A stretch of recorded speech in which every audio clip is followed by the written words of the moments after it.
Så er vi her igen. Og hvad skal vi snakke om i dag? Jamen, hvad synes du? Jeg synes, det gik rigtig godt sidst. Hvad vil du gerne snakke om?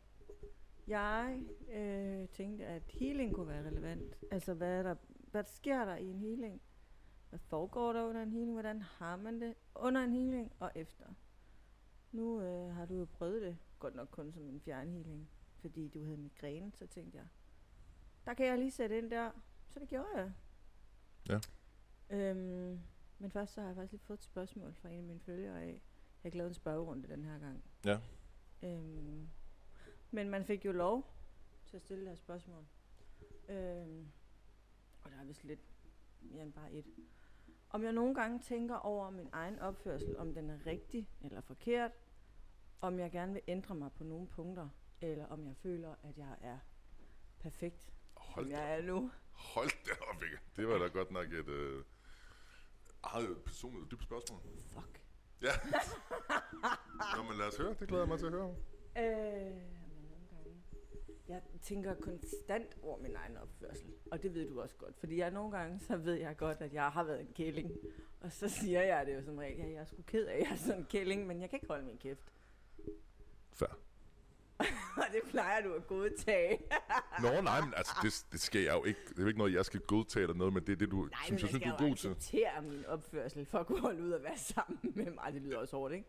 Jo, så slemt er det heller ikke. Nej, men jeg tror, du er rigtig god til at have indsigten i dig selv og sige, prøv at høre, jeg har det sådan her lige nu, så derfor skal jeg godt være, som du selv siger, en lidt en kælling, det bliver måske ikke lige kalde det, men ja, du er god til at have den af selvindsigt og sige, prøv at høre, der er lige nogle ting, der har påvirket mig, så jeg er måske ikke lige balance lige nu, bliver jeg kalde det. Og så er du god til at sige, prøv at, så hvis jeg reagerer lidt anderledes, så derfor.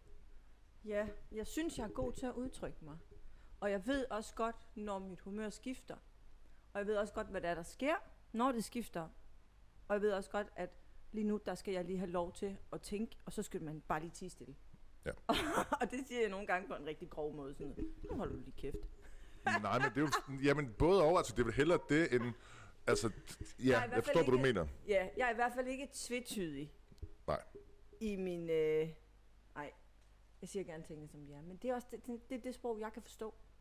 Og det sprog, jeg ikke synes er svært at forstå, hvis jeg siger, lige nu gider jeg ikke høre på dig, så gider jeg ikke høre på dig. Men når det er sådan en dårlig opførsel, eller når man skal overveje, det er det vel, altså, det var et spørgsmål, der var vel nogle gange siges pænere, men der er jo også forskel på, hvem man siger tingene til. Ja, og som, altså, du præcis. Kender mig, og du forstår, at, og som jeg siger tingene på en hård måde. Det gør min booker Charlotte også. Hun ved godt, jeg mener ikke tingene så hårdt, men jeg siger dem hårdt, fordi så er det dem, du er svært at overskride min grænse, hvis jeg ligesom har sat en fod i bremsen. Ja, og så ved også andre folk også, hvor du står. Ja, folk ved da, hvor de har mig hen. Man er ikke i tvivl om, hvor man har mig hen. Præcis, og det tror jeg er så vigtigt, det der med at give hinanden plads til, lige meget om det er kammerater, eller om det er venner, man ses på arbejde, hvordan opfører man sig hvordan er man over for dem? Og så tror jeg bare, at det vigtigste er, som du bliver rigtig god til, det at komme med den her sindsigt, at være ærlig og sige, prøv her, Susanne, jeg har et fucking dårligt humør i dag, så du skal kraftedeme bare klappe af. Men altså, hvis man har en dårlig dag, så ja. det, ikke?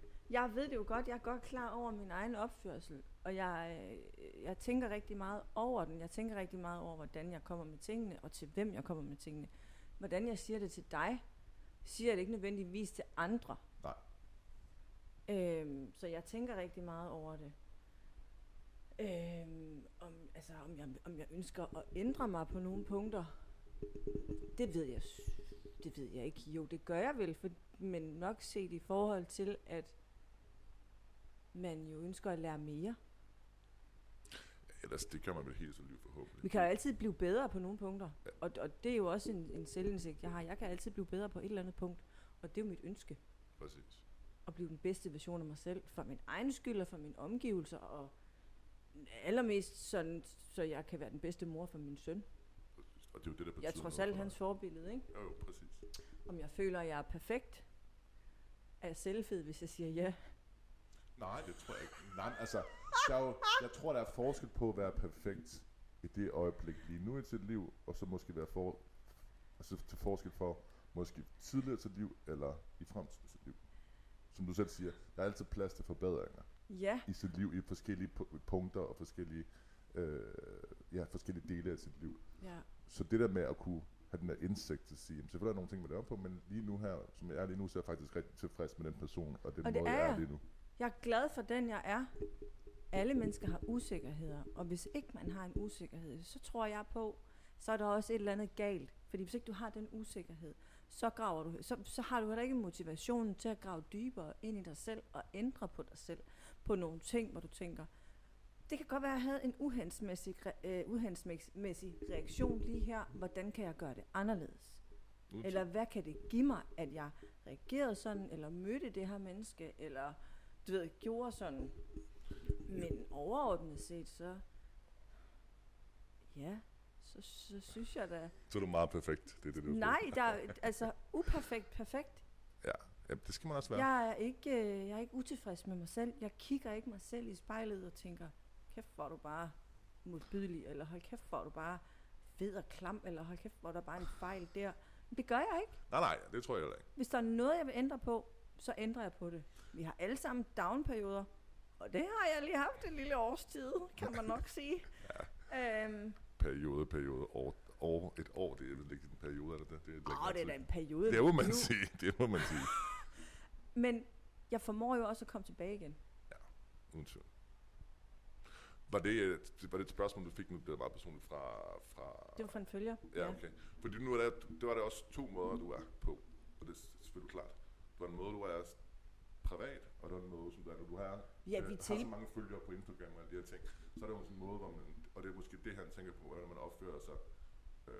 Ja, det kan det også være. På sociale medier forhold til, hvordan man opfører sig privat, fordi jeg tror ikke, der er mange, der får set... Det store indblik i, hvem jeg er på Instagram. Nej, mit privatliv, det er mit privatliv, og det værner jeg omkring. Præcis, og det tror jeg også, det er vigtigt. Det er meget få mennesker, der ved, hvem jeg er helt ind til knoglerne. Så du bruger vel mere tid, vil jeg ikke sige på nu. Du ved jo også godt, hvordan du er. Og kan jeg forestille mig, at du bruger rigtig meget energi og fokus på, at det her, det er det billede, som jeg er udadtil, og det her det er som er privat, hvor du måske slapper lidt mere af. Jeg vil sige på min Instagram, så jeg prøver at være forholdsvis objektiv. Jeg prøver at være inspirerende og motiverende og lægge det op, som er det gode, folk kan bruge. Folk, de får jo også bagsiden af medaljen. Nu laver vi det her, og de har jo også set, hvordan det var ledes. Ja. Men så noget som i forhold til min søn, der er privat. Ja, det er klart. I forhold til dating og hvad der nu er. Det er ikke nogen hemmelighed, jeg har været single i 5 år. Men der er jeg også privat. Ja. Fordi det er mit. Ja, og det kommer kun mine nærmeste ved. Det behøver ikke at ligge ud over det hele, hvad der foregår der. Nej. Og du lægger også ting op, hvis du har en dårlig dag, for eksempel. Ja. Og det er det, alle sammen en dårlig dag, og det er da okay. Det er en del af at være menneske. Hvis ikke du har din dårlige dag, hvordan skal du så lære at værdsætte de gode? Det er rigtigt. 100%. Altså det tror jeg, det der med, at... Det er da ikke nogen hemmelighed. Jeg har haft angst i et år nu. Nej, men også det der med, at du er også god til at være... hvad kalder de unge mennesker? Real. Med at være gennemskuelig på den måde, at du er... Du viser ikke kun det gode, du viser også det dårlige. For at ligesom, som du selv siger, være inspirerende og kunne vise, prøv at vi har sgu alle sammen nogle dårlige dage. For ellers, som du selv siger, så værdisætter vi de gode. Nej, det er jo noget med at lære at værdsætte de gode ting. Hvis ikke du oplever de dårlige, hvordan skal du så være taknemmelig for de gode? Præcis. Ja. Og nu skal jeg se, hvad der står her. Baggrunden for spørgsmålet er, at jeg nogle gange føler, at jeg kan sige eller gøre noget, og bagefter føler mig forkert. Nej. Så du er meget din egen, og så tænker jeg, om du ikke du har episoder, hvor du selv kan føle, at du måske har trådt nogen ubevidst over tæerne med dit svar eller din gerning. Jo, og så siger jeg undskyld. Jo, og det er vel også... Men ja, der har jeg sådan... Og det synes jeg er rigtig fedt, men der har jeg sådan en indstilling til det med, at vi kommer sgu alle sammen... Vi kan ikke alle sammen gå på ikke bare gøre det, ikke skal hedder det vel egentlig, hele sit liv og være bange for at træde folk over tæerne. Det vigtigste er, som jeg synes, du er rigtig god til, det der med at være ærlig over for dig selv, og være ærlig om de mennesker omkring dig, fordi så de også kan ligesom, så har de også noget at forholde sig til, i stedet for at sige prøv at høre, det skal jeg ikke sige, hvis jeg nu træder nogen over førerne, så siger prøv at høre, sådan her føler jeg, og som du selv siger, hvis jeg også træder nogen over jamen, så siger prøv at høre, det var ikke sådan ment, eller jeg sagde min mening, hvis du tog det personligt, det var ikke personligt imod dig. Ja, jeg kan sagtens sige noget, hvor jeg tænker, okay, jeg var hård her, eller jeg trådte nogen over tæerne, eller det menneske, som jeg reagerede overfor, blev måske mere berørt af det, end hvad meningen var. Og så er jeg ikke bleg for at sige, ved du det, jeg skulle ked af, det var ikke min mening. Det var intet mod dig og gøre op for det. Men jeg tror også på, at tingene sker af en årsag, og vi er sat her for at lære af hinanden. Så når jeg træder nogen over tæerne, så lærer jeg af det. Det der med at videreudvikle sig. Og den person, jeg måske træder over tæerne, lærer måske også noget af det i forhold til, at måske skal man ikke tage tingene så tungt eller personligt, fordi en reaktion fra et menneske stammer fra noget inde i det menneske, og har ikke nødvendigvis noget at gøre med den part, reaktionen kommer overfor. Ikke altid. Nej. Så der er jo flere aspekter i det. Ja. Men jo, det... Og så kan man så sige, nu når det var healingen, vi sådan ligesom skulle... Når jeg healer og laver de her sessioner her, så er det jo ikke nogen hemmelighed, at jeg jo også har samtaler med folk. Det er klart. Nej. Og der siger jeg tingene, som de er. Det bliver man også nødt til i healing, kunne Og jeg forestille mig. ja, men der velovervejer jeg også, hvad jeg siger. Ja. Hvordan jeg siger det, og hvad jeg siger, hvilke ord der skal bruges, og hvilke toneleje, og i hvilke sammenhæng. Fordi det vigtige for mig er der, at det pågældende menneske, der skal have beskeden, modtager den korrekt. Lige der. Jo. Så der skelner jeg jo imellem arbejde og privatliv, og det er jo desværre i gåseøjne fuldstændig vanvittigt til at gøre. Ja, men det er jo også vigtigt, og det er jo også den her forskel fra måske en følger på de sociale Eller medier. privat. Eller privat, og så som du selv siger, til noget, som du laver som arbejder i en healing, hvor du er lidt mere, måske ikke lige så, måske faktisk mere direkte, end du er måske Jeg er privat. meget direkte. Fordi det er en healing, og du skal nu så lære den her forbindelse, eller connection med det her person, og forklare dem, hvad du ser, og hvad du føler. Ja, hvad der sker, og hvilke beskeder jeg skal give videre. Jeg er meget direkte. Jeg er meget direkte, uanset om det er privat, eller om det er i arbejde. Ja. Fordi mennesker skal have tingene serveret hårdt, har jeg bare erfaret. Og det skal jeg også desværre selv nogle gange. Men det er et sprog, der er til at forstå direkte lige på. Lad være at være tvetydig. Ja, præcis. Bare sige tingene, som de er. Det skulle da til at forstå. Præcis. Ja. Så det var lige svar på det. Men nu var det jo lidt det her healing her. Ja. Fordi du har prøvet at få sådan en. Ja, en fjern healing. Og du har ikke prøvet det før. Og du var skeptisk. Jeg har altid været meget skeptisk over det der healing.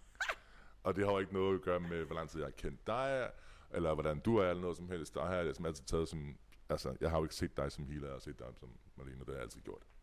Vi lærte jo ikke hinanden at kende, på grund af, at du var healer, eller noget som helst andet. Så derfor har det altid været lidt for mig sådan, det er fint. Ja, det er fint. Hvad kan det? Ja, og det er fint og sådan noget. Fis i en hornlygte. Ja, og krystaller. Og det kan jeg godt forstå. Så det har jeg har været meget. Jeg vil synes, jeg føler selv, jeg er en meget skeptisk person. Jeg vil sammenligne lidt med folk, der sidder til en hypnotisør, eller sådan en, der bliver hypnotiseret, Ja. og ikke rigtig tror på det overhovedet. Og det har intet med det at gøre. Nej, det er ikke fordi vi skal sammenligne Nej, jeg ved godt, hvad du mener. men den skeptiskhed havde jeg over for det, ligesom jeg havde over for at blive hypnotiseret. Så jeg troede jo ikke rigtig på det, og du sagde, jamen prøv at jeg havde nogle migræner, vi snakkede sammen, og du sagde, prøv at altså hvis du vil, så lad mig prøve, eller jeg kan give dig en healing, hvis det er. Og jeg var sådan, ja okay, og fair nok, det gør du bare det, bare kan nemme den der hovedpine, tror ikke det her virker, hvad skal jeg gøre? Hvad skal jeg gøre? Jamen, jeg skal bare have lov, du skal give mig lov til at hele dig, og så skal du bare lægge dig ned, prøve at slappe af, eventuelt sætte noget stille og rolig musik på, eller noget baggrundslyde, får dig til at slappe af, og så tager jeg over. Okay, ja, det er fint. Hvad kan hun? Det er godt. det er godt med dig. Det gør jeg bare. Så du har bare lov, du giver den bare los.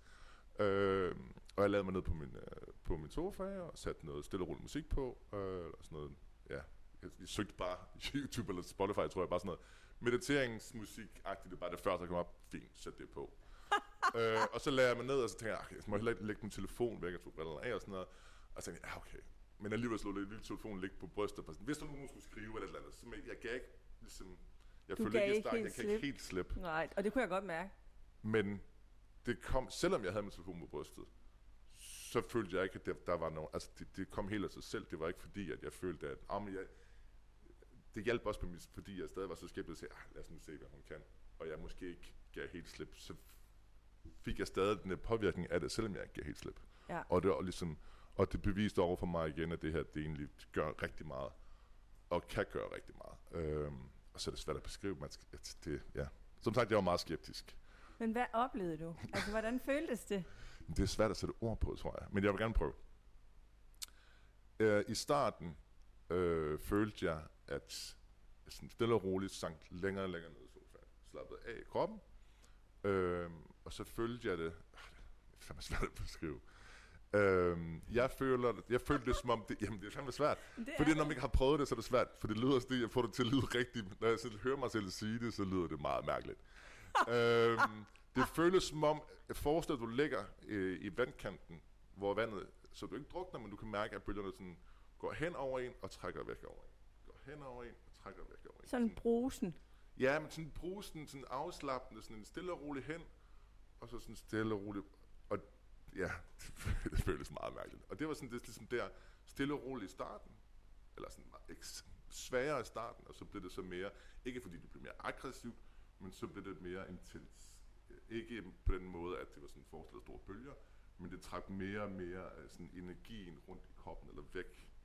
Så det var sådan en god, positiv energi, og så langsomt trak den energi ud. Og det var fra brystet og hele vejen ned til tæerne. Og så, ja, det var meget, meget specielt. Og min migræne var væk inden på 5 minutter, 10 minutter. Ja, det er vildt, hva'? Ja, jeg fattede det stadig. Jeg synes, det var helt vanvittigt. Og jeg tænkte også bare sådan, hvad? Okay. Mega mærkeligt. Og også fordi, at, fjerne helt nu. Jeg har en moster, som har lavet noget zoneterapi, det der hun var yngre og sådan noget, og jeg tænkte sådan, okay, skør moster, ikke? Som man nu, du tror. Men det der med, at der var bare direkte virkning med det samme, det synes jeg var, også fordi jeg var så skeptisk, det synes jeg, det var lidt vildt. Men det er det, der er med healingen. Det virker jo med det samme. Når først man får lov at trænge igennem barrieren, og det skal siges, det er jo meget normalt at være skeptisk, og jeg kan godt forstå det.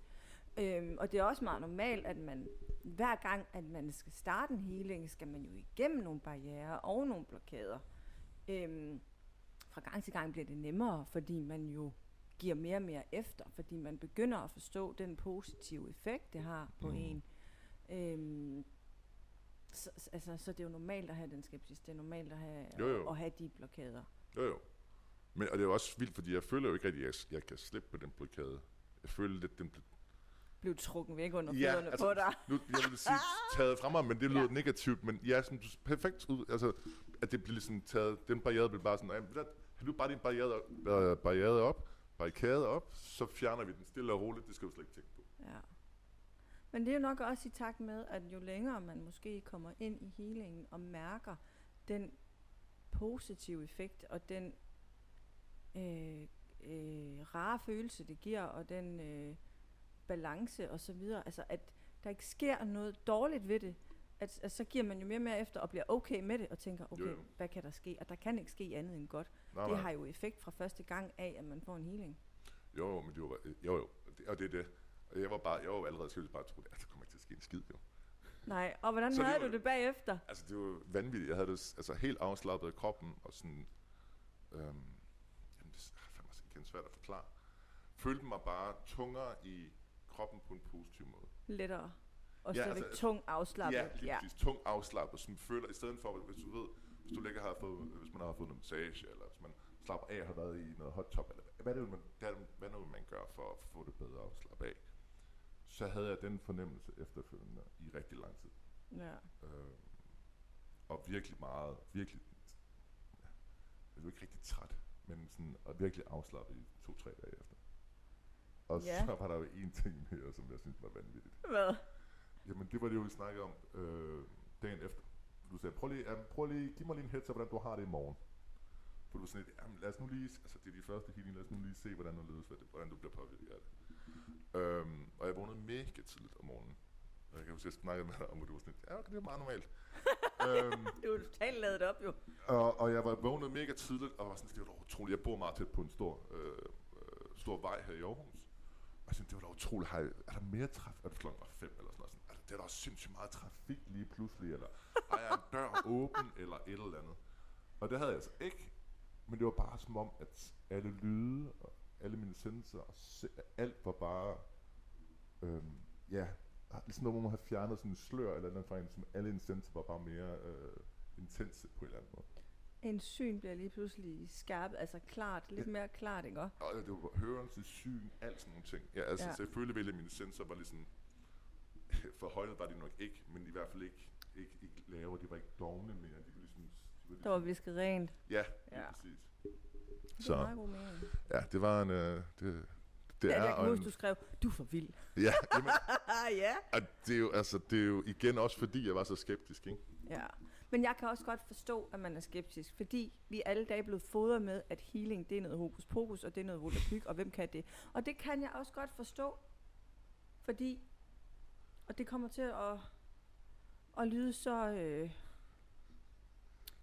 Ja, der er sgu nok nogen, jeg træder over tæerne her. Sådan er det.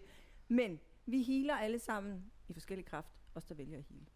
Og det gør vi i takt med vores DNA er forskelligt, men også i forhold til, hvilke healingsgrader vi har. Hvilken styrke vi besidder. Både udviklingsmæssigt og personligt, og hvad der nogle gange er. Og mine healinger, de sparker røv. Det må man sige, altså, uden at det skal lyde, men mine healinger, de sparker fucking røv. Ja. Og det gør de. Og jeg bliver ved med at bygge på, jo. Ja jo, du står ikke bare tilbage og siger, nå, nu er jeg healer, nu kan jeg det shit. Nej. Du har ligesom altid, hele tiden forbedret dig, ikke? Jo, altså jeg har jo alle graderne inden for Reiki. Ikke fra Blue Lotus Trust. Vi har både en master og en teacher-grad. Og så i det her med, at jeg har mediteret min krop igennem 2 år på den gamle tibetanske metode, gør jo også, at man er renset og styrkes. Man styrkes jo på mega mange punkter. Og udover det, så har jeg jo lige fået nogle flere indvielser til noget andet, hvor der er 24 i alt, jeg skal igennem, ikke? Og har fået 4. Det styrker jo også mine healinger. Ja. Det gør det. Og noget andet, jeg er blevet mærke i, det var, at nu har du snakket om så længe, at du skulle ud og være selvstændig. Nå ja. Lige pludselig, så skal jeg sætte ned med lov for, at du fik fingeren ud og komme i gang. Ja, der kom der. Ja, men sådan er det jo. Men igen, jeg tror også bare, det er det med, at som du selv siger, man kan blive healet på mange forskellige måder. Og jeg tror bare, for mig var det der med at fjerne noget blokering, eller fjerne nogle ting, som holdt. Det handler jo om blokeringer. Det handler jo om at fjerne blokeringer i mennesker, når vi healer, så vi kan udnytte vores allerstørste potentiale, og komme ind til kernen i dem, vi er, og få det bedst mulige ud af os selv. Det handler jo om at skabe den bedste version af os selv. På den måde skaber du ringe i vandet, og det er på den måde, at du bliver glad, og du får det godt. Ja. Du booster dit selvværd, du tager nogle skridt. Man ser klart.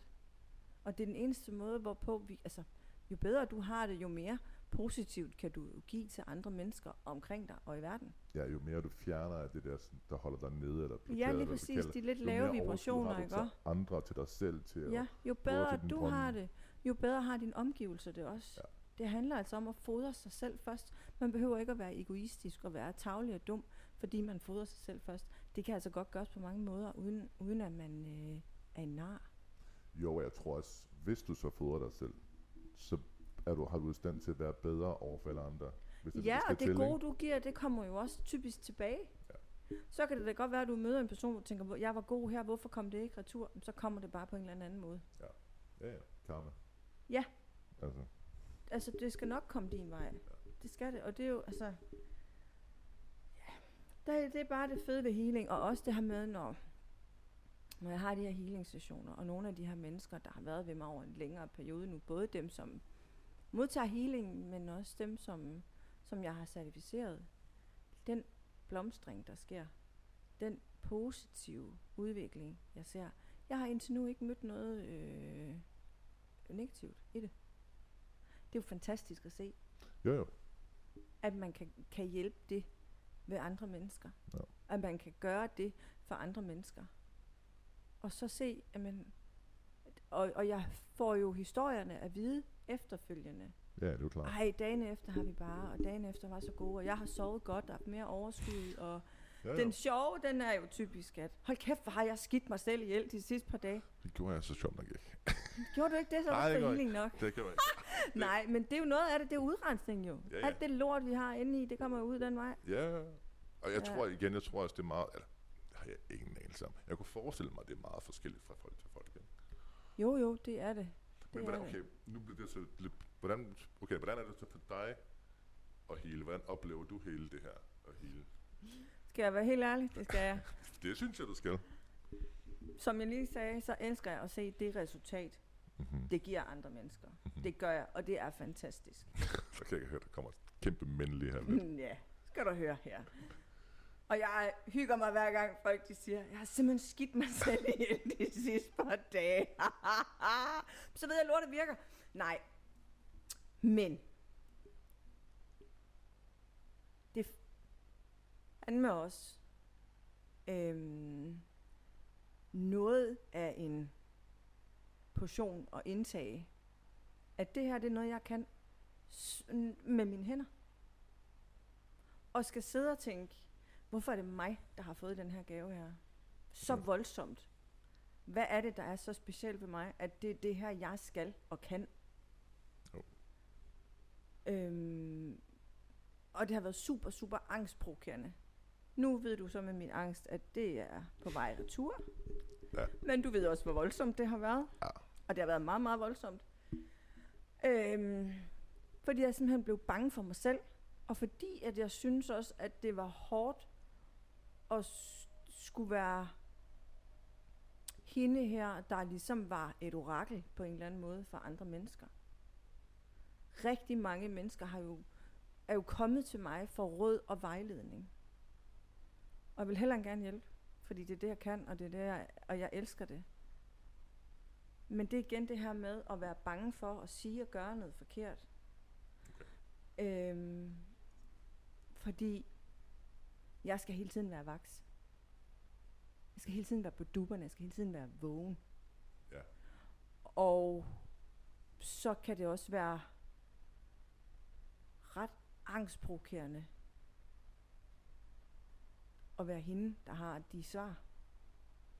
Ja, fordi du hele tiden... Ja, det forstår jeg godt. Du har vel også spørgsmål til nogle ting. Og jeg skal også hele tiden tænke over, hvordan jeg vender og drejer det og siger det. Fordi det er bare ikke alting, man skal have at vide. Og det er ikke alting, man må få at vide. Og så er jeg også sådan lidt... Jeg har jo både healingen og clairvoyancen og afdøde og hvad der nu er. Ja. Men det er rigtig svært for mig, når folk de efterspørger den her clairvoyance-del. Jeg bruger den, når jeg healer, fordi jeg får beskeder ned, og du ved, når jeg vender og drejer tingene til, hvordan skal jeg fortælle det her menneske den pågældende besked, sådan så det her menneske forstår det korrekt, altså det vil sige toneleje, ordvalg, alala. Ja. Men jeg vil også rigtig gerne forholde mig objektivt, fordi du skal følge din egen mavefornemmelse. Det er din karma. Ja. Du skal gøre, hvad der føles rigtigt for dig, og jeg vil helst ikke pille for meget i noget. Nej. Fordi at hvis jeg sætter en eller anden forestilling i et andet menneske om, at det er det her, der ligger til dig på din vej, så søger man at tage kontrollen, fordi hey, det lyder sgu da super godt, hvordan kommer jeg derhen? Ja, jo. Så så er det dig, der siger, sådan her bliver det, eller sådan her er det her er en mulighed for dig, så derfor så gør jeg ikke det her i fremtiden, og hvad der nu er. Men det er en mulighed for dig, at det ligger. Og så søger mennesker at tage kontrollen, fordi det ligger så dybt i os, at vi ønsker de her ting, og så søger vi kontrollen. Det vigtige, det er faktisk bare, at du fikser dig selv, kommer så langt ind i dig selv, at du kan høre din indre stemme, at du kan følge din mavefornemmelse. For så kan du være sikker på, at du nok skal komme i mål. Ja, i stedet for du fortæller, hvad der skal til, ikke? Ja. Ja, eller siger, det her og også det her med, at hvor vigtigt det er, at man lytter til sig selv, og står ved sig selv, og står stærkt i sig selv. Fordi hver gang, at man ved, jeg lyttede til mig selv, jeg gjorde det her, og det lykkedes mig, så booster du dit selvværd. Ja. Og er der noget, mennesker kæmper med, så er det dårligt selvværd. Ja. Og usikkerhed. Og det er jo ganske normalt. Men måden at booste det på, er jo ved at lytte til sig selv. Og det er jo også noget af det, vi arbejder med i healingen. Det er jo sådan nogle ting her. Lyt til dig selv. Mærk efter, hvad har du brug for. Ja. Fordi det booster dig selv. At du ved, hvad du vil. Og at når du så finder ud af, at du går den rigtige vej, og gør det her, der føles rigtigt for dig, Så kan du klappe dig selv på skulderen. Når du kan det, så får du det også bedre. Ja, og så er det mere motiverende. Så er det den der Det er meget mere motiverende at blive ved. positive spiral, så Ja, negativ spiral. Og det er jo sådan, du danner den fremgang. Det er jo sådan, du danner den her positivitet. Det er jo sådan her, du skaber et sundt, stærkt mindset og et afbalanceret sind. Ja. Men hvis ikke du slår dig på vejen, så er der jo også noget galt, for du skal jo have de her gåseøjne fejl med dig jo, for at lære. Ja, at man lærer mest af et nederlag eller en fejl, ikke? Jo. Altså uden tvivl. Altså, og det er også vigtigt at have dem. Og det er vigtigt at have de der personer enten i ens liv, der, jamen, prøv at høre, som du snakker om før, det der med, det fik jeg ikke noget godt ud af det her, men det kommer senere. Nogle gange så er det også bare, prøv at høre, den her person kom ind i mit liv, eller var i mit liv, eller den her ting, eller hvad det nu var, den her oplevelse, var med til, okay, du skulle bare lære mig om det her. Det var egentlig ikke... Ja, vi lærer alle sammen af hinanden jo. Ja. Det er jo det, vi er her for, ikke? Præcis. Ja. Ja. Men jeg kunne også forestille mig, det er lidt ligesom at skulle forklare, nu snakker du bare lige kort om det der med klaviant, og det der med at skulle fortælle folk, hvad de har brug for at høre. Det må også være lidt ligesom, jeg lige har haft det mega svært ved at forklare en ting, som jeg ved måske vil lyde mærkeligt, og jeg vil ikke påvirke nogen andre, men at du har det selvfølgelig meget mere, for du vil ikke påvirke det, men på nogen måde, ikke? Men det vil også være sindssygt svært at forklare de her ting, ikke? Jo, både og, fordi når jeg sidder og healer, og jeg får beskeder ned, så siger jeg dem jo bare, som de kommer, og de kommer jo sådan af en årsag. Ja, det er jo. Men nogle gange, så skal man da overbringe nogle ting, som måske ikke er så sjov. Jo, og det tror jeg også, det kommer igen an til, hvis du, altså, det bliver man også nødt til, når du sidder i den position, som du sidder, ikke? Jo.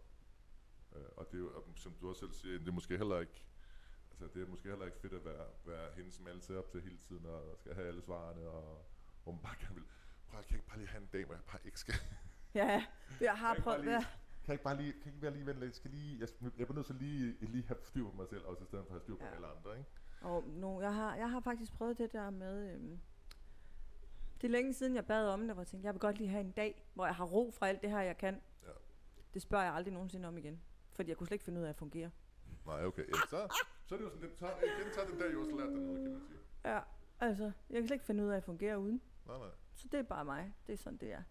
Det er jo også, altså, som du selv siger, når du så står i de situationer og spørger dig selv, hvorfor mig, så er det jo derfor. Det er den måde, du fungerer bedst på. Det er det, jeg kan. Den bedste version af dig selv, som vi snakker om hele tiden om. Ja. Jeg er i hvert fald ved at være tilbage til at være den bedste version af mig selv. Hold kæft et år, jeg har haft. Hold kæft et år. Jo, men det tror jeg, vi alle har. Vi har jo alle de der, som vi selv snakker om, det der med balancer og de der ting, som man skal igennem. Ja. Og det er jo bare, altså, det er jo bare vigtigt at komme igennem den. Det var en læringsproces. Præcis. Og det er det hele. Sådan er det. Alting er en midlertidig ting. Ja. Men for lige at komme tilbage til healingen, så... hvad kan healing? Ja, ja. Det er ikke et spørgsmål til mig at gøre ud fra, fordi det ved jeg sgu da ikke. Hvad kan det? Hvad kan det? Det må du, det er du ekspert i, vel? Ja, det vil jeg da nok med. Det tænker jeg. Sammen med nogle andre også. Nej, hvad kan healingen? Bare for ligesom at... Fordi jeg får det spørgsmål så tit. Og det er sådan lidt... Hvad skal man svare? Fordi... Jeg vil jo bare sige... Fordi healing er så godt, og har virket så godt for mig. Healing kan alt. Det kan det ikke, men det kan det. Men hvad healer jeg på? Ikke? Og det er jo... Stress og angst og depression, lavt selvværd, usikkerhed. Det kan være selvmordstanker, det kan være tankemylder, det kan være dårlig søvn, det kan være ledesmerter, ondt i maven, oppustethed. Ej, men det er helt sindssygt. Ja, det er sjovt, for du gik bare fra til at starte ud med meget mentale ting. Men det er jo både mentalt og fysiske fysisk. ting efterfølgende, ikke? Og det er jo sådan lidt... Men det hænger jo sammen. Lige præcis. Du og din psyke, ikke? Og du får overbelastet psykisk på et eller andet tidspunkt, så sætter det sig fysisk. Og det gør det. Ja, det alle dine blokeringer sætter sig i kroppen. Det kender jeg personligt også, det der med, og det tror jeg også rigtig mange med andre mennesker, som du snakker om selvværd eller stress, hvordan det kan manifestere sig ind til noget fysisk. Det gør det. Det sætter sig fysisk. Og du fysisk har det dårligt. Mavesår, hvad det nu må være, de her ting, som kroppen du producerer, fordi den er stresset. Eller ting, som påvirker en mentalt, og det påvirker en psykisk også. Ikke? Så du har vel egentlig ret, at det kan det. Det gør det. Det kan alt på det en gør eller anden måde. Altså, ja. Men det er et eller andet sted, ja. Selvfølgelig er der nogle ting, hvor man ikke kan. Men det er simpelthen så... Nej, det vil jeg ikke engang sige. Ja, du kommer ikke reparere et brækket ben, men du kan... Nej. men både over... Giv mig et par dage. Nej. Ej, det er noget pjat. Nej. Men det kan rigtig meget. Det vigtigste, det er faktisk det her med, at man søger at skabe en indre balance. Og jo bedre balance du har, jo nemmere er alting. Og det er både fysisk og mentalt. Det skal ikke være nogen hemmelighed, og nu er det bare for at bruge mig selv som et eksempel. Jeg har nogle sygdomme, jeg har været ved at dø af nogle gange. Og jeg er mig bekendt og sygehuset bekendt, den eneste i verden, der har de her 2 sygdomme, jeg har sammen. Sygehuset kan ikke gøre noget for mig, andet end de opererer mine lunger jævnligt. Begge sygdomme giver blodpropper. Og den ene giver blødninger også, og danner nye kar og migræner og hvad der nu er. Nå. Hvorom alting er, så healingen, at jeg kan det, jeg kan, og får min healing, spiser så sundt og træner, gør jo også, at min krop er i balance. De kan ikke se på mig, at jeg er syg, andet end når mine lunger trænger til at få lavet sådan en udvidelse med en stensel. Ja. Og jo bedre jeg passer på min krop, og jo bedre jeg er i balance, jo mindre syner det her sig. Præcis. Og det er healingen også med til at hjælpe mig med. Undskyld. Jamen, den giver jo, som du selv siger, den fjerner... Jeg holder så mange ting i skak. Ja, præcis. Du fjerner de barrikader, du fjerner de her ting, du giver dig selv overskud, både mentalt, som også med, samtidig med, giver dig mere overskud fysisk til at gøre de her ting, ved at holde dig sund og gøre de her ting. Ja. Ja, og min mentale. Ja, præcis. Ja, altså jeg kan godt... Hvis ikke jeg får min healing, så bliver jeg grumpy. Mere end jeg er i forvejen. Så hangry er det så ikke, så må du være he green? Nej, det ved jeg ikke, hvad man kalder det. Nej, det kan bare rigtig meget, og det er det, jeg kan. Ja. Ja. Og jeg kan jo også se, når jeg certificerer folk inden for healingen, den udvikling, de tager. Hvis du nu tager din healing og ganger den med 10, ja, så vil føles det ikke, vel? Men opstigningen, mentalt, udviklingen, mentalt, som der sker, når man bliver certificeret, den er for vild. Fordi man bliver trukket op på et punkt, hvor man renser de nederste lag i en. Altså de her helt lave vibrationer. Nogle kan være angst, nogle kan være depressionstendenser, nogle kan være lavt selvværd, alle de her ting, som vi har snakket om, healing kan bearbejde.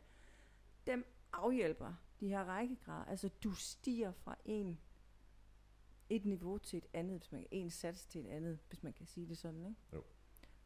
Og der kan jeg jo også bare se den positive effekt, det har, den blomstring, det gør, hvor glade folk bliver, den, altså, man træder jo helt anderledes på den jord, man går. Ja, det er jo klart. Ja. Så det har jo også hjulpet mig rigtig meget i min egen historie, hvor jeg har jo brugt 7 år på psykologbehandlinger, det skal ikke være nogen hemmelighed. Og så prøvede jeg psykoterapeut 2 gange, 2 forskellige, hvor jeg tænkte, I er helt hen i vejret. Ikke fordi, jeg synes, du ved, det er super godt, men det er jo igen det der med, hvad matcher en? Ja, hvad fungerer for dig? Ikke? Ja, og det fungerede ikke for mig. De kunne ikke ramme mig. De havde ikke den der dybere forståelse af mig, som jeg søgte. De var super dygtige begge to, ingen tvivl om det. Så det er ikke for at skal se ned på noget eller nedgøre noget, fordi at det er nogle fantastiske redskaber, de har. Men jeg kom så derhen, hvor jeg prøvede fjernhealing. Ligesom du også. Det var også mit første. Og det fik jeg nogle gange. Og det hjalp mig. Og har jo så bare guidet mig vej i siden. Ja. Ja. Jeg havde ikke regnet med, at jeg skulle være healer. Nej, det var så, hvordan er du, ja, var det så det, efter det, du ligesom havnede der, eller hvordan udviklede det sig? Jeg vågnede jo, som tidligere nævnt, efter det der brud med min eks, ikke? Jo. Så stak det helt af lige pludselig. Og så vandt jeg en clairvoyance-session med en. Så tænkte jeg, ja, det kan da godt. Og så siger hun til mig, har du nogensinde overvejet at blive healer? Mig. Ikke? Ja, fisk i en hornlygt, det der, du. Så tykkede jeg på den i et halvt år. Og så spurgte jeg mig lidt til råds hister her. Og en veninde henviste mig til hende, Lena, der har certificeret mig. Og det er hende, hun har så certificeret mig fra række 1, 2, 3, master og teacher, og det gjorde hun på 7 måneder. Fuldstændig. Ja, det er meget, meget kort tid. Ja, det tænkte jeg også. Det er meget, meget kort tid, når man tænker på, hvad man skal igennem, ikke? Jo. Fuldstændig hjernedød rejse, det der. Men jeg har aldrig kommet så dybt ind i mig selv, som der, og efterfølgende, hvor jeg mediterede mit system igennem. Men jeg havde ikke regnet med, at jeg skulle... det skulle jeg så. Det var en vild proces.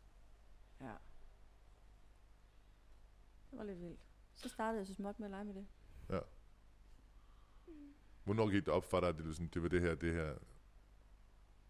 Altså, jeg kunne forestille mig, igen, uden at udvide noget som helst om det der med, at det kunne måske...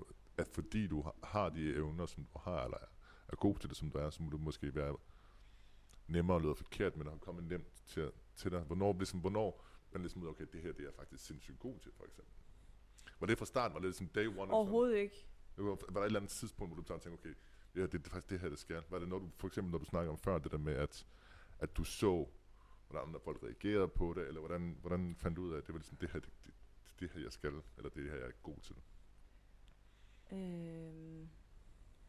Jeg tror, at det rigtig går op for mig, da mit angst, det kommer. Okay. Angsten er jo trigget af, at jeg tænker, fuck, det her det er for vildt, hvad er det, du laver, hvad er det, du kan? For jeg gjorde det jo bare. Ja. Men jeg tror, der går det sådan rigtig op for mig, at det her, det er for sindssygt til. Hvordan fanden kan det lade sig gøre? Og så rullede bølgen ellers bare lige et år. Ja. Ja. Så jeg tror faktisk, det var der. Eller det var det. Okay. Det var der. Jeg så det jo godt inden også. Men som tiden går, og man får mere erfaring og vokser, bliver man jo også stærkere. Ja. Og jo stærkere man bliver, jo mere er der også at håndtere. Og som jeg plejer at sige, det eneste vi er mere bange for end mørket, det er lyset i os selv. Ja, det kender jeg godt. Det der med, jamen, hvem er mest bange for, jamen hvis nu går rigtig godt, det er faktisk det, jeg er bange. Det er det, jeg frygter allermest, ikke? Ja, fordi så har man lige pludselig en masse at miste også, ikke? Jo, lige præcis. Men det er sådan lidt det, jeg siger, det eneste vi er mere bange for end mørket, det er lyset i os selv. Ja. Og det skal jeg satan med nok love for, jeg blev. Jamen, det kunne jeg godt forestille mig. Også, ja, det tror jeg rigtig mange folk kan genkende til det der med, at der holder en tilbage, det er det der, men hvorfor man er bange for det her? Jamen, det er jeg bange for, hvis nu går. Man siger det ikke, hvis nu går godt, men jamen, hvis jeg nu er god til det her, så skal jeg jo rigtig meget af det her i stedet for, ikke? Men det er også lige så meget den styrke, man lige pludselig finder ud af, man besidder. Ja. Der er en verden af muligheder. Jo.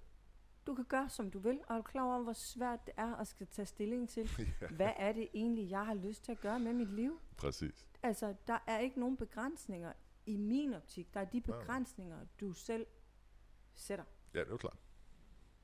Og lige pludselig, jo mere renset man bliver indeni, jo mere balance man finder, jo større styrke man finder, jo mere åbner verden sig også. Ja jo. Altså, så kan det godt være, at man lige skal have en bid af det hele, og det kan man ikke. Nej, det kan man ikke. Svært. Det er fysisk umuligt. Ja. Så man skal dele med, finde ud af, hvad er det, jeg har lyst til at have i mit liv? Hvad skaber værdi for mig? Ja.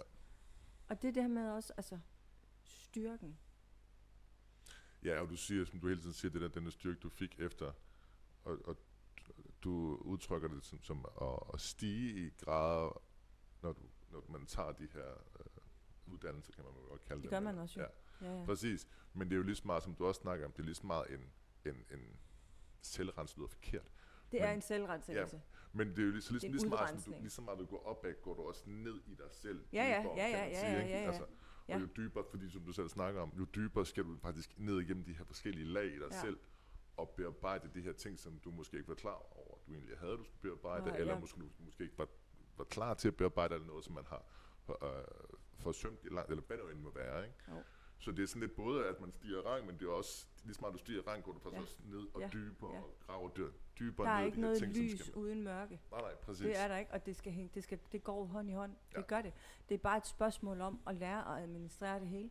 Og det er en kamp, og det er en proces. Ja. Igen, så er det noget af det, healingen hjælper med. Ja. Det er det. Der er mange ting, man kan se som en healingsproces. Ja. Men der er ikke noget lys uden mørke. Så for at kan komme hertil, hvor man skaber den her balance, og den her indre ro, og den her styrke, som en del af dymer også nødt til at grave rigtig, rigtig dybt. Ja, jo. Og rigtig, rigtig mørkt. Ja, jo. For du skal have det inderste inde med. Ja, jo, det er klart. Og så er man jo nødt til at undersøge alle aspekter af sagen. Så det er jo noget med at ud og finde ud af, hvor ligger dine grænser henne. Ja, ja, præcis. Og på flere forskellige områder. Ja, det betyder jo også, at jeg har prøvet mange mærkelige ting. jo, men det er jo også det der, som du... Det gør jo også, som du selv snakker om, det der med, at det jo godt være, at det kom nævnt, men det åbner også rigtig mange døre, og lige pludselig er der rigtig mange beslutninger, man lige pludselig kan tage. Ikke? Ja. Og mange ting, man har mulighed for, men det er jo ikke ens betydning, at man kan nå alle de her muligheder. Men ligesom selv finde den der balance og tillid til sig selv, og stole på sig selv til at vælge, det er det her, og det er det her, og det er det her, jeg gerne vil. Ikke? Jo, men også det med, at man får virkelig... Og det er jo ikke nogen hemmelighed. Jeg har prøvet sindssygt mange ting i mit liv. Jeg har prøvet virkelig mange ting, og undersøgt virkelig mange ting, for at finde ud af, hvad er det, jeg vil, og hvad kan jeg bruge til noget. Og jo, så tager man jo lidt af hvert med. Jo, det er jo klart. På godt og ondt, ikke? Jo, på godt og ondt, altså. Ja. Der har jeg sådan lidt... Jeg har sådan en personlig forestilling af, at man kan godt have du kan godt have en holdning til nogle ting, men du kan ikke have en mening om tingene, før du ligesom selv har prøvet dem på egen krop, eller hvad det nu må være, eller selv har været oplevet det på en eller anden måde. Ja. Og det er mere min personlige, det der med, at jeg kan godt have en holdning, men jeg kan ikke have en mening om det. Hvor jeg tror, det du snakker om, det der, det er det med, at jamen, prøv at, fordi alle de her døre er åbne, så er det også vigtigt for dig, at du får sagt, jamen, jeg har prøvet det her, jeg har prøvet det her, jeg har prøvet det her, jeg har prøvet det her. På godt og ondt. Jeg ved, hvad fordelene og ulemperne er ved de her ting. Jeg ved, hvad ulemperne og fordelene er ved de her ting. Ikke? Ja. Ja. Det har været... what a ride. What a ride. Ja. Ja. Hvem skal søge healing? Er det alle, der kan få healing? Er der nogen, der ikke kan få healing? Hvordan har de oplevelser været? Har du nogensinde oplevet nogen, du ikke kunne heale, eller hvor du ikke kunne komme igennem, eller det tog længere tid, eller hvordan er det? Altså, alle kan jo få healing. Ja, det fandt vi jo så ud af med ham, den mest skeptiske person nogensinde kunne få healing. Men ligger du der op på briksen og siger... Fix mig. Nej, men ligger man så op på briksen og inderst inde tænker, jeg vil ikke have healing, så kan jeg prøve herfra til næste år, så kommer det ikke til at ske. Og det var jo lidt det, jeg synes, jeg gjorde, men derfor skete det alligevel det. Og det er det, der skræmmer mig. Eller, det skræmmer mig ikke. Du havde jo sagt ja tak. Ja, jo, men det var bare... Altså, jo, du skrev til mig, hey, jeg skal lige have lov, så du skal bare lige give mig lov. Du skal bare lige skrive, jeg gælder lov. Okay, ja, jeg gælder lov. Det er jo også noget med, at jeg går ind i dit indre, og jeg skal ikke overskride nogens grænser. Nej. Du skal være okay med det, der sker. Men okay. Og jeg tror måske, jeg kommer... Der har jeg måske bare været vant til...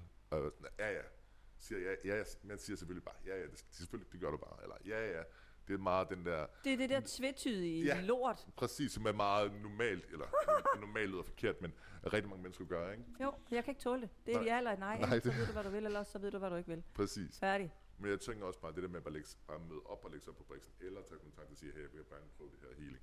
Det er vel også på en eller anden måde. Og sige ja tak. Ja, men uden at rigtig at gøre det, ikke? Men ja, altså, som sagt, alle kan vel, men det gælder også om at kunne åbne op, eller være open-minded om det. Men jeg tror, altså jeg ved sgu ikke rigtigt. Jeg synes stadigvæk, for mig i hvert fald personligt, føler jeg, at jeg var meget lukket omkring det, og stadig var bare sådan, så er det væk. Det tog mig også noget tid at komme igennem. Ja. 7 minutter eller sådan noget, det tog mega lang tid. Men så try me, bitch. Nej, men forstår, hvad du mener. Men det var også derfor, jeg var sådan, okay, det er fucking vanvittigt. Men har du oplevet det der med, hvor der er folk, der siger, jeg vil gerne have healing, og så er det bare sådan, okay, du lader mig ikke komme igennem, eller er det bare sådan, for dig, bare sådan, prøv her. Min egen søn, han lægger sig op, og så siger han, mor, jeg vil gerne have healing. Okay. Men så ligger han bare og venter på, er hun ikke snart færdig? Er hun ikke snart færdig? Er hun ikke snart færdig? Og så er det sådan noget, prøv her, Jeg kan ikke komme igennem til dig, når du har travlt, og du har stress med, at du skal videre. Og det eneste, der venter, det er computeren. Nej. Men du ved, der så kan man sådan mærke, at hvis det er, at man mentalt er smuttet fra briksen igen. Ja, det er nok Men jeg har ikke prøvet at have en på briksen, som jeg har prøvet at have en på briksen, som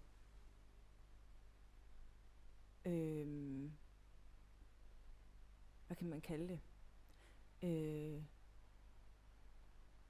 Var så dybt nede i et hul, at selvom personen havde sagt ja, så kunne jeg ikke trænge godt nok igennem.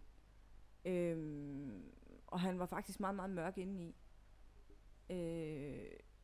Og jeg hørte aldrig fra personen igen. Det jeg fik at vide, det var faktisk bare, at han var blevet bange. Okay. Altså det fik for mig. at vide efterfølgende, Ja. hvorfor han ikke kom tilbage, mener du? Da han skulle gå, han synes det var meget, han var blevet bange for det. Det er også grænseoverskridende, fordi man føler jo lidt, at man ikke har kontrol over nogle ting, som man tror, man har kontrol over. Men det har du faktisk, fordi jeg kan ikke hele mere, end hvad du er klar til at slippe. Nej, og det er rigtigt. Så du styrer selv et eller andet sted, hvor meget der skal heles, og hvad du er klar til.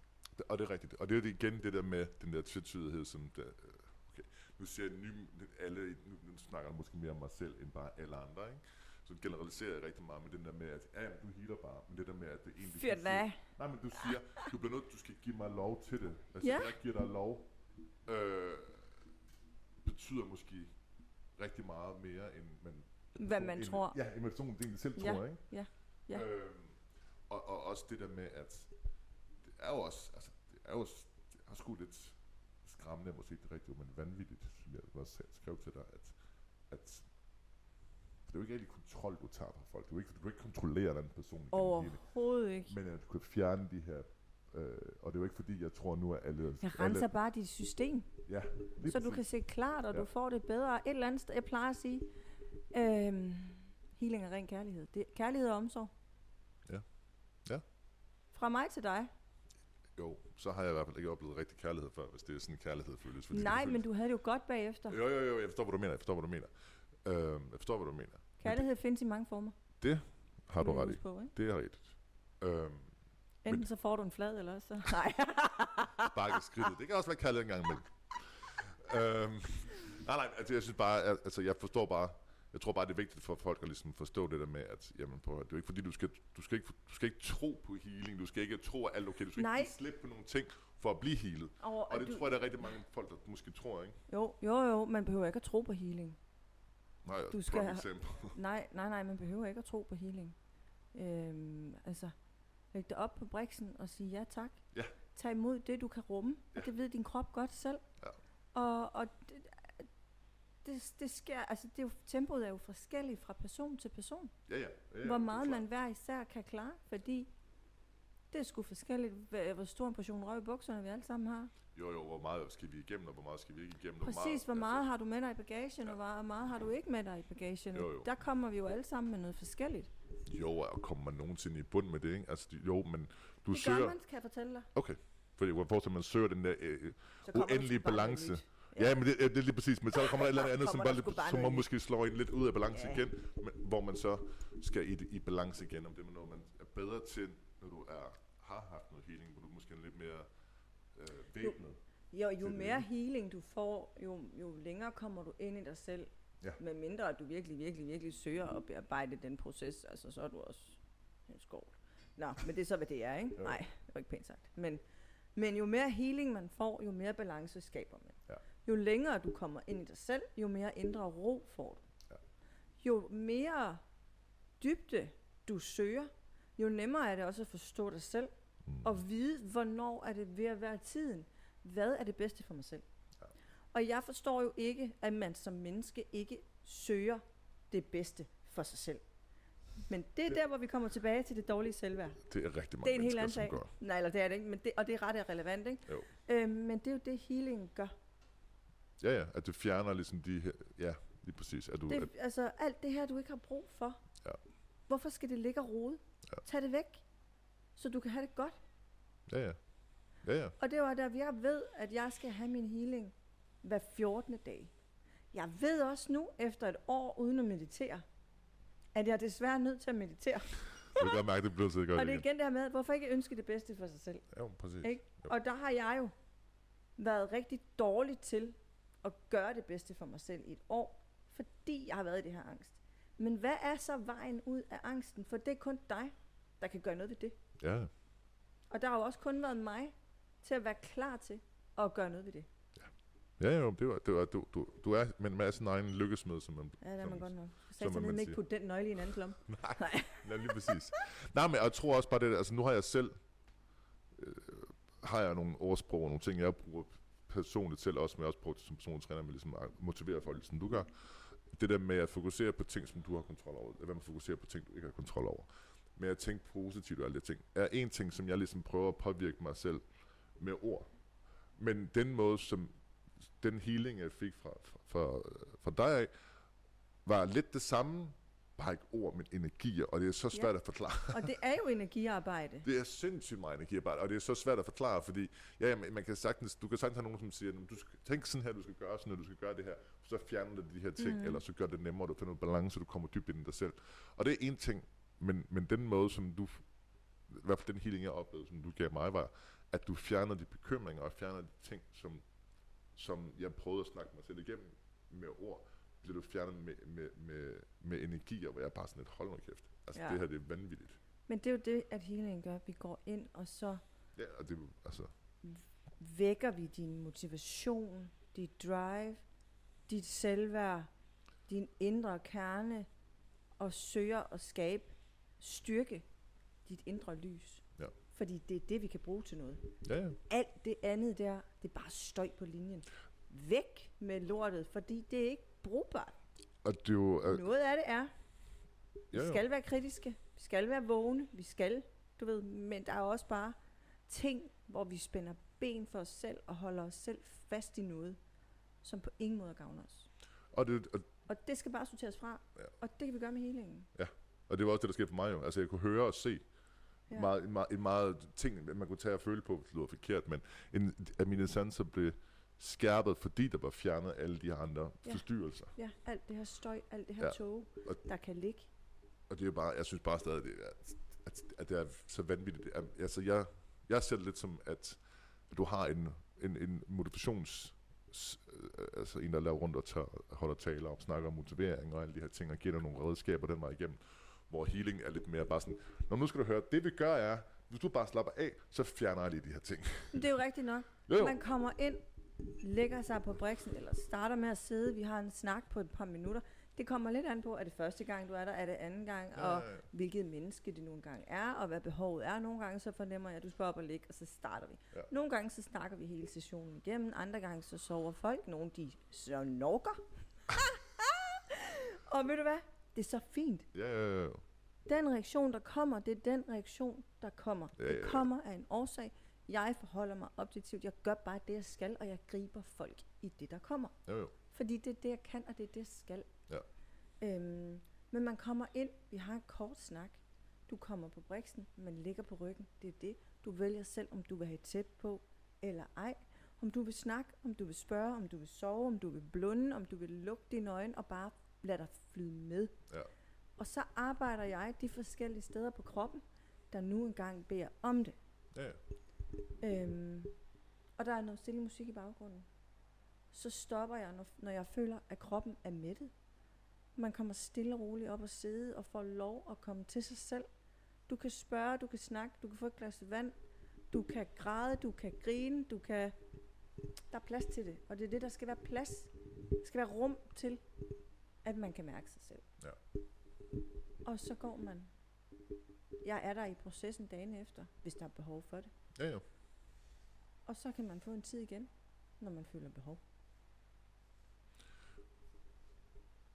Og nu kender du dig selv så godt nu her efter. Hvor tit, du har sådan et, Hver anden uge. Ja. Det er bare fordi, jeg elsker at blive sendt væk. Du bliver sendt væk. Wow. Nej, men det er fordi, prøv at høre, hvorfor skal jeg gå og samle på noget, der ikke gavner mig? Ja. Hvad skal jeg bruge det til? Ja, præcis. Så det er ligesom det, okay, så for dig er det bare bedre og lidt ligesom Jeg samler folk jo der op som... støvsuger 2 gange om dagen. Jeg bare for til det værste, lige tage det, man behøver ikke støvsuge særlig meget, end folk der måske kun støvsuger 1 gang om året. Ikke? Så er der rigtig meget der støvsuger. Eller klip græs for eksempel. Ja, klip hæk. Ja, klip hæk for eksempel. Siger, det skal kun gøres i september. Nej. Ja. Nej, men jeg gør det hver anden uge, fordi jeg har ikke lyst til at ryge ind i en træls spiral. Ligesom det har jeg ikke. Nej. Og jeg har muligheden for at få det hver anden uge. Ja. Jeg har en healer, der har en master teacher grad også. Hun healer mig. Jeg healer hende. Det betyder selvfølgelig, at jeg kan få min healing hver anden uge, og jeg kan sørge for, at jeg er i balance og kan være den bedste version af mig selv. Jeg får renset alt det her unødvendige af. Jeg samler jo skidt op, som alle andre mennesker også gør. Ja. Det var og mit energifelt er jo lige så åbent og modtageligt som alle andres, hvis ikke mere. Og hvis jeg skal kunne yde mit arbejde og være den bedste for min søn, for mine klienter, for mig selv, hvad der nu er, så skal jeg simpelthen have styr på mit energifelt. Ja, det er klart.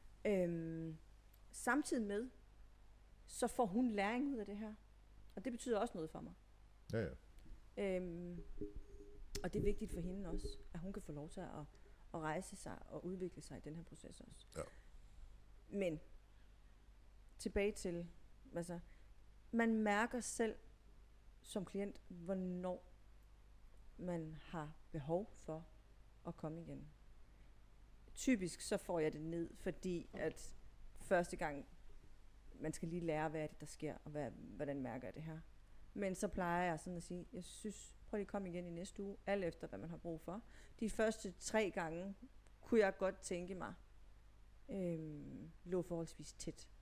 Så jeg kan nå at lave en tilpas afrensning og stabilitet og udviklingsproces i det her menneske her. Ja, man kan vel også mærke med det samme. Okay, hvornår du tilbage til, måske var før, hvornår har du brug for, som du selv snakker om, hvornår har du brug for den her udrensning, eller det lige få styr på de her ting, der lige kommer tilbage i det her i balancen. Ja, men også, jeg vil gerne personligt have folk i hænderne 2 til 3 gange inden for den første måned til 1,5. At den årsag, at jeg ønsker at se den her udvikling for det her menneske. Ja. Og jeg ønsker at fastholde det her menneske i den her positive personlige udvikling. Hvad du så gør efter, for der ved jeg, der er du nået derhen til, hvor du forstår, hvad det gør ved din krop. Ja. Så der ved jeg, når man kommer derhen, der vil du godt selv vide effekten af healingen, muligheden i healingen, og eventuelt mærke dit næste behov for en healing. Ja, mærke efter. Så der skal du selv tage føling med, hvad har min krop brug for? Hvad har jeg brug for? Ja, okay. Ja. Hold da op. Jamen, altså, som sagt, jeg synes, det er så spændende at snakke om. Jeg synes, der er så mange aspekter i det. Og det er så... Det er så bredt. Ja, det kan så meget. Det er helt vildt, altså. Det er virkelig. Og det er... og jeg synes, det er så vildt, at jeg var så skeptisk om det. Så fik du lige en losing. Kan du fatte det? Nej. Jamen, altså, det var... Altså, og det... Ja. Ja, det er sgu... Det er i hvert fald noget, jeg vil anbefale alle at prøve. I hvert fald. Uanset hvor godt, hvor skidt man har det. Ja. Du har altid et eller andet. Ja. Du kan altid et eller andet lidt stort, meget lidt. Terapi er godt for alle mennesker. Selv det menneske, der har det allerbedst. Fordi man har... Det er bare... Det er at arbejde på sig selv. Ja. Det er sundhed. Ja. Okay. Godt spørgsmål faktisk. Så. Hvad fik jeg nu lægge dig videre til? Nej, men nu der er jo ikke mange, som tænker, okay, det her det er en del af terapi, når man siger healing. Og det burde der jo, altså det burde der, jeg er 100% enig med dig i, det burde det jo egentlig være. Men der er jo ikke mange, som tænker, det er en terapi, hvor det egentlig burde det. Burde det være noget, som man, altså du havde jo sig selv, bruger dig som eksempel, fandt ud af, det var som det, du havde brug for. Jeg kunne forestille mig, at du havde fået sat nogle psykologer, eller psykosologer til rådighed gennem muligvis gennem noget sundhed, gennem Ja, jeg noget indstillede sygesikring. jo en psykologisk rådighed for mig. Ja, dengang. Kunne du forestille dig, at man kunne gøre det med noget healing på et eller andet tidspunkt, at man ligesom anerkendte det som en terapi? Eller tror du, det er alt for langt ud i fremtiden? Det ved jeg ikke, men det kunne man da håbe. Ja, altså det... At det blev mere anerkendt. Ikke fordi, altså, men det kunne man da håbe, at det blev mere anerkendt. Simpelthen af den årsag, at jo bedre mennesker har det, jo bedre har vi det jo her på jorden sammen. Jo, og som du også sagde, vi er jo ikke alle sammen ens. Nej, Nogle ting... og det fede ved healing er jo, at healing griber der, hvor du har brug for det. Præcis. Så kan det godt være, altså, healing griber der, hvor du har brug for det. Der er ikke noget, jeg skal ikke ramme plet. Altså, jeg ved sgu ikke, hvordan jeg skal forklare det, fordi Jeg forstår, hvad du mener. Det er meget, altså det er bredere på den måde, at du kan løfte... healing tager fat der, hvor man har brug for det, ja. Og det er ikke nødvendigvis, at man kan snakke sig ud af det. Nej, præcis. Og det er nok heller ikke, altså det er heller ikke sikkert, at det er, at som vi snakker om før, det er jo ikke fordi, det kan løse alt, men rigtig mange ting kan løse, ikke? Jo. Og jeg synes, det er bredere end for eksempel, hvis du havde nogle problemer med sig selv, og så synes jeg stadig, det rammer bredere end for eksempel, hvis du snakker med en psykolog, ikke? Og ville være hurtigere, eller hurtigt lyder forkert, mere effektivt. Om jeg synes det? Nu skal jeg passe på med, hvad jeg siger. Jeg synes det. Du behøver ikke Tak. være enig eller uenig. Jeg skal nok tage den på min Så blinker jeg lige lidt herovre. Det synes jeg i Thumbs hvert up. fald, og der synes jeg måske Nej. helt klart, at det er noget, man skulle tænke fremadrettet af.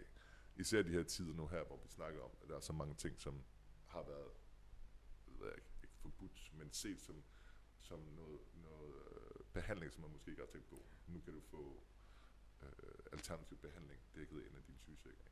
Og ved du, hvad det sjove er? At det kaldes alternativ. Jamen, og det I don't get it. Nej, men, Fordi det her, det er bare noget, man har kunnet i 100 år. Ja, det var og det, før man begyndte at ja, lave lige medicin præcis. og begyndte at studere Det var inden, psykologi. at der blev lavet medicin. Det er faktisk det var- andet, der er alternativ. Det var inden, at der blev lavet, nu har jeg jo kirurgisk stål i højre ben, ikke? Ja, jo. Det er sgu da alternativt at proppe et eller andet ind i. Ja, Men ja. nej, nu er det mig, der er alternativ, fordi jeg kan hele med hænderne. Ja, præcis. Men det er en helt anden snak. Ja. Ja. Ja, det var også bare lige for at høre dit synspunkt på det, uden at Jeg forholder mig objektivt. Ja. Det får man ikke så mange slag i hovedet jeg af. synes, det kunne være rigtigt. Jeg synes, det kunne være en rigtig fed idé i hvert fald. Og jeg vil ønske, at at flere gjorde det for deres egen skyld. Jo. For deres egen skyld, fordi findes der noget federe end at se et glad menneske? Nej, og findes der noget bedre end at se en menneske, der er i, som du selv siger, er i balance. Præcis, et glad menneske, et velfungerende menneske. Og det gør også, Et at vi er menneske, stærkere. der smiler og udstråler, at det bare har det godt. Ja. Det er da det fedeste. Og det gør os stærkere som individer, som samtidig gør os stærkere som et samfund. Prøv at tænke sig et fedt samspil, vi kunne have, os mennesker. Ja. Hvis vi ikke modarbejdede hinanden, eller nogle gange, altså... Jeg kan godt mærke, at vi er på vej ind på noget, vi er rigtig meget enige om, som vi måske ikke lige skal snakke om. hvordan samfund og regering fungerer. Men det er et helt andet Nej, det har afsnit. intet med det at gøre. Men det handler jo bare om, at samspillet ville være klart bedre, jo Ja, og bedre vi nemmere. behandlede hinanden. Ja. Og jo bedre du har det indeni, jo bedre Er du er ude af dine det? omgivelser jo også for dig. Ja, uden tvivl. Ja, og bedre reagerer du til dine omgivelser. Ja. Jo mere overskud har du hele tiden. Uden tvivl. Så... Ja, vi kommer godt nok meget rundt omkring det der healing, synes jeg. Jeg synes, Ja, men det er ramt. virkelig også, det er så svært at sætte på, hvad healing egentlig kan. Men hvad plejer jeg sådan at svare, når folk de spørger? Jo. Og der er det jo, at jeg snyder lidt. Det gør jeg. Okay, lad mig høre. Fordi når folk de spørger, hvad tror du healing kan gøre for mig? Så får jeg sådan lidt ned, hvad er det måske, det her menneske, det kan døje med? Okay. Det vil tage dine tankemøller, din urolige søvn. Det kan tage nogle af de måske rygsmerter og problemer, du nu engang har. Samtidig med det stress, du har. Det gavner dig til at se mere klart i dit arbejde. Alle de her forskellige ting. Ja. Så Det er jo ikke at allerede snyde. der, ja, der stiller jeg jo sådan lidt Det er vel ind på, ikke snyde, det er jo nej, bare at kigge på mennesket og sige, prøv at de her Hvad ting kan kunne jeg jeg godt hjælpe dig se, og dem kan jeg hjælpe dig med. Ja. Agtigt, ikke? Ja, det er altså, det er noget, der skal prøves. Så alle dem, der ikke har prøvet det, Og alle dem, der har prøvet det, er jeg sikker på, at ikke genkendende til de ting, vi snakker om. Dem, der ikke har prøvet det nu, synes jeg 100% det er noget, de skal tage at prøve. Fordi det er altså... det er det vildeste. Det er det altså. Virkelig. Det er Det virkelig... Det er 100%. Ja. Har du flere ting, du gerne vil når vi snakker om healing i omkring 10? Ja, det skulle meget godt klare. Det synes jeg meget godt klart. Det synes jeg, det er fint. Det må være helt nok for i dag. Ja, det tænker jeg. Hvad skal vi snakke? Nej, vi snakker ikke, hvad vi skal næste gang. Det må folk komme med nogle flere spørgsmål, men det kan man høre noget om, tænker jeg. Jeg tænker, at vi prøver en spørgerunde næste gang, Ja, og så vælger jeg ikke selv. Det synes jeg er en god idé. Vi gør det, så vi laver sådan en skiftevis. Det synes jeg er fint. Og jeg synes, og hvis der er nogen, der Panelet skal have noget at skulle have sagt. Jamen præcis, panelet. Og hvis der er nogle spørgsmål angående healing, er det jo selvfølgelig også bare ud fra. Absolut. Skriv endelig og spørg, fordi der er så mange flere aspekter i det, end hvad vi bare lige har snakket om her, og nu er vi kommet sådan meget, meget bredt omkring, og også ramt andre punkter, som måske også kan give anledning til spørgsmål, tanker, eller du ved, nye områder, emner til podcast. Ja. Fedt. Spørg for pokker spørg. Ja. Det må man gerne. Ja, skal vi sige, det var det for i dag? Lad os gøre det. Skide godt. Så takker vi af. Nu skal vi have mad. Tak, Erik. Ha' det godt derude.